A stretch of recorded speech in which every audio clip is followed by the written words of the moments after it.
अस्सलाम वालेकुम सामीन कराम, अल अब्बास टीवी पर खुश आमदीद। सामीन कराम, आज हम आपसे हज़रत ईसा बिन मरियम अलैहिस्सलाम की पैदाइश, परवरिश, मौजज़ात और दीगर हालात ज़िंदगी शेयर करेंगे। लेकिन इस बारे में मज़ीद बताने से पहले अगर आपने हमारे चैनल अल अब्बास टीवी को अभी तक सब्सक्राइब नहीं किया तो इसे फौरी तौर पर सब्सक्राइब कर दें और बेल आइकन को लाजमी प्रेस कर दें ताकि इस तरह की मज़ीद इस्लामिक वीडियोस आपको फौरी देखने को मिलती रहें। सामीन कराम, हज़रत ईसा बिन मरियम अलैहिस्सलाम अल्लाह के बंदे और इसके रसूल और इसकी बंदी हज़रत मरियम अलैहिस्सलाम के बेटे हैं। अल्लाह ताला ने सूरह आल इमरान की इब्तदाई आयात ईसाइयों की तरदीद में नाजिल की हैं, जिनका ख्याल है कि आप अल्लाह ताला की औलाद हैं। अल्लाह ताला इनके कौल से बुलंद और पाक है। दरअसल निजरान के ईसाइयों का एक वफद आप सल्लल्लाहु अलैहि वसल्लम के पास हाजिर हुआ और उन्होंने अपना अकानीम सलासा का बातिल अकीदे का जिक्र किया। इनका दावा था कि अल्लाह ताला तीनों में से तीसरा है और वो तीन ये हैं कि अल्लाह ताला की ज़ात मुक़द्दसा और हज़रत ईसा अलैहिस्सलाम और हज़रत मरियम अलैहिस्सलाम। फिर इन तीनों की तायीन में से भी इनका बाहिमी इख्तलाफ है। अल्लाह ताला ने सूरत का इब्तदाई हिस्सा नाजिल करके बयान फरमाया कि ईसा अलैहिस्सलाम अल्लाह के बंदों में से एक बंदे हैं। अल्लाह ताला ने इसको पैदा किया और रहम मादर में इसकी तस्वीर बनाई जैसा कि दूसरी मखलूकात की तस्वीर बनाई और अल्लाह ने इसे बाप के बगैर पैदा किया। अल्लाह ताला ने इसको कहा कि हो जा और वो वजूद में आ गया। अल्लाह ताला ने ईसा अलैहिस्सलाम की माँ मरियम की विलादत का भी जिक्र किया कि वो कैसे पैदा हुई और बड़ी होकर हामला कैसे हुई। सूरह मरियम में भी अल्लाह ताला ने इनके मुतल्लिक तफसील से तज़किरा किया है। हम अल्लाह ताला की तौफीक और रहनुमाई से इसके मुतल्लिक गुफ्तगू करते हैं। सूरह आल इमरान की आयत नंबर 33 से 37 में अल्लाह ताला फरमाते हैं कि खुदा ने आदम और नूह और ख़ानदान इब्राहीम और ख़ानदान इमरान को तमाम जहां के लोगों में से मुंतखब फरमाया था। इनमें से बास की औलाद थे और खुदा सुनने और जानने वाला है।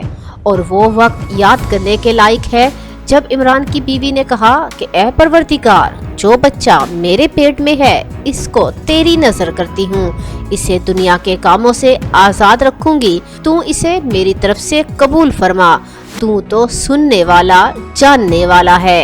जब इनके यहाँ बच्चा पैदा हुआ और जो कुछ इनके यहाँ पैदा हुआ था खुदा को खूब मालूम था, तो कहने लगी ए परवरदिगार, मेरे तो लड़की हुई है और नजर के लिए लड़का मौजू था कि वो लड़की की तरह नातवा नहीं होता और मैंने इसका नाम मरियम रखा है और मैं इसको और इसकी औलाद को शैतान मरदूद से तेरी पनाह में देती हूँ। तो परवरदिगार ने इसको पसंदीदगी के साथ कबूल फरमाया और इसको अच्छी तरह परवरिश फरमाई और ज़करिया अलैहिस्सलाम को इसका मुतकफिल बनाया। ज़करिया अलैहिस्सलाम जब कभी इबादत गाह में इसके यहाँ जाते तो इसके पास खाना पाते। ये कैफियत देखकर एक दिन मरियम से पूछने लगे कि ये खाना तुम्हारे पास कहाँ से आता है। वो बोली कि खुदा के यहाँ से आता है, बेशक वो जिसे चाहता है बेहिसाब रिज़्क देता है। अल्लाह ताला ने जिक्र फरमाया है कि इसने आदम अलैहिस्सलाम को मुंतखब फरमाया और इसकी शरा की पाबंद और इसकी अतात गुजार मुखलिस औलाद को मुंतखब फरमाया। फिर खास तौर पर हज़रत इब्राहीम अलैहिस्सलाम की आले औलाद को मुंतखब करने का जिक्र फरमाया। इस लिहाज से इसमें हज़रत इस्माइल अलैहिस्सलाम इनके बेटे सर फहरिस्त दाखिल हो गए। फिर इस मुकद्दस और ताहिर घराने आले इमरान का तज़किरा किया। इमरान से मुराद मरियम अलैहिस्सलाम के वालिद मोहतरम हैं। कुरान पाक में अल्लाह ताला हज़रत ईसा अलैहिस्सलाम की पैदाइश मुबारक का जिक्र यूँ फरमाते हैं, और किताब में मरियम का जिक्र भी करो, जब वो अपने लोगों से अलग होकर मशरिक की तरफ चली गईं, तो उन्होंने इनकी तरफ से पर्दा कर लिया। इस वक्त हमने इनकी तरफ अपना फरिश्ता भेजा तो वो इनके सामने ठीक आदमी की शक्ल बन गया। मरियम बोली कि अगर तुम परहेजगार हो तो मैं तुमसे खुदा की पनाह मांगती हूँ। उन्होंने कहा कि मैं तो तुम्हारे परवरदिगार का भेजा हुआ फरिश्ता हूँ اور اس لیے آیا ہوں کہ تمہیں پاکیزہ لڑکا بخشوں۔ مریم نے کہا کہ میرے ہاں لڑکا کیسے ہوگا؟ مجھے تو کسی بشر نے چھوا تک نہیں اور میں بدکار بھی نہیں ہوں۔ فرشتے نے کہا کہ یوں ہی ہوگا، تمہارے پروردگار نے فرمایا ہے کہ یہ مجھے آسان ہے اور میں اسے اسی طریق پر پیدا کروں گا تاکہ اس کو لوگوں کے لیے اپنی طرف سے نشانی اور ذریعہ رحمت اور مہربانی بناؤں، اور یہ کام مقرر ہو چکا ہے۔ تو وہ اس بچے کے ساتھ حاملہ ہو گئی اور اسے لے کر ایک دور جگہ چلی گئی۔ پھر درد زہا ان کو کھجور کے تنے کی طرف لے آیا۔ کہنے لگی کہ کاش میں اس سے پہلے مر چکتی اور بھولی بسری ہو گئی ہوتی۔ اس وقت ان کے نیچے کی جانب سے فرشتے نے ان کو آواز دی کہ غمناک نہ ہو، تمہارے پروردگار نے تمہارے نیچے ایک چشمہ پیدا کر دیا ہے، اور کھجور کے تنے کو پکڑ کر اپنی طرف ہلاؤ، تم پر تازہ تازہ کھجوریں جھڑ پڑیں گی، تو کھاؤ اور پیو اور آنکھیں ٹھنڈی کرو۔ بس اگر تم کسی آدمی کو دیکھو تو کہنا میں نے خدا کے لیے روزے کی منت مانی ہے، تو آج میں کسی آدمی سے بات نہیں کروں گی۔ پھر وہ اس بچے کو اٹھا کر اپنی قوم کے لوگوں کے پاس لے آئی، تو وہ لوگ کہنے لگے کہ مریم یہ تو نے برا کام کیا، اے ہارون کی بہن، نہ تو تیرا باپ ہی بد اتوار تھا اور نہ ہی تیری ماں بدکار تھی۔ تو مریم نے اس بچے کی طرف اشارہ کر دیا، تو وہ لوگ کہنے لگے کہ ہم اس سے کہ گود کا بچہ ہے کیوں کر بات کریں؟ بچے نے بولا کہ میں خدا کا بندہ ہوں اور اس نے مجھے کتاب دی ہے اور نبی بنایا ہے، اور میں جہاں ہوں اور جس حال میں ہوں مجھے صاحب برکت کیا ہے، اور جب تک زندہ ہوں مجھ کو نماز اور زکوٰۃ کا ارشاد فرمایا ہے، اور مجھے اپنی ماں کے ساتھ نیک سلوک کرنے والا بنایا ہے اور سرکش اور بدبخت نہیں بنایا۔ اور سلام ہو مجھ پر جس دن میں پیدا ہوا ہوں اور جس دن میں مروں گا اور جس دن میں زندہ کر کے اٹھایا جاؤں گا، مجھ پر سلام اور رحمت ہے۔ یہ مریم کے بیٹے عیسیٰ علیہ السلام ہیں، اور یہ سچی بات ہے جس میں شک کرتے ہیں۔ خدا کو سزاوار نہیں کہ وہ کسی کو اپنا بیٹا بنائے، وہ پاک ہے۔ جب وہ کسی چیز کا ارادہ کرتا ہے تو اس کو یہی کہتا ہے کہ ہو جاؤ، تو وہ ہو جاتی ہے، اور بے شک خدا ہی میرا اور تمہارا پروردگار ہے، تو اسی کی عبادت کرو، یہی سیدھا راستہ ہے۔ حضرت وہب بن منبع نے ذکر کیا ہے کہ اس دن مشرق و مغرب کے تمام بت منہ کے بل گر پڑے، اور شیاطین بھی اس وجہ سے حیران ہوئے، حتیٰ کہ ابلیس نے شیاطین کو حضرت عیسیٰ علیہ السلام کی پیدائش کی اطلاع دی۔ پھر شیاطین نے دیکھا کہ آپ اپنی ماں کی گود میں ہیں اور فرشتے ان کو گھیرے ہوئے ہیں۔ اس دن آسمان پر ایک عظیم ستارہ طلوع ہوا، اور بادشاہ فارس اس کے ظاہر ہونے سے پریشان ہوا۔ اس نے کاہنوں سے اس کے متعلق دریافت کیا، تو کاہنوں نے بتایا کہ کسی بڑے آدمی کی پیدائش پر ایسا ہوا ہے۔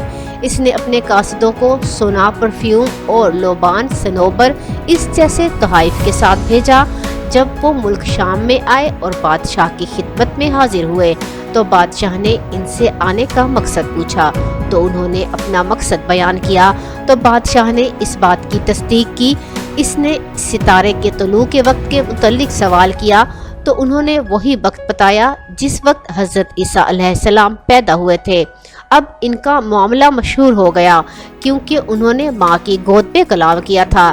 بادشاہ نے تحائف سمیت ان کو عیسیٰ علیہ السلام کے پاس روانہ کیا، اور ان کے ساتھ کچھ واقف کار لوگوں کو بھی بھیجا تاکہ واپسی پر وہ انہیں قتل کر دیں۔ جب وہ عیسیٰ علیہ السلام کے پاس تحفے لے کر واپس ہوئے تو آپ کی والدہ محترمہ کو کسی نے بتایا کہ شام کے بادشاہ کے قاصد حضرت عیسیٰ علیہ السلام کو قتل کرنے آئے تھے، تو انہوں نے آپ کو اٹھایا اور ملک مصر میں لے آئے اور وہاں رہائش پذیر ہو گئی، یہاں تک کہ آپ 12 برس کے ہو گئے۔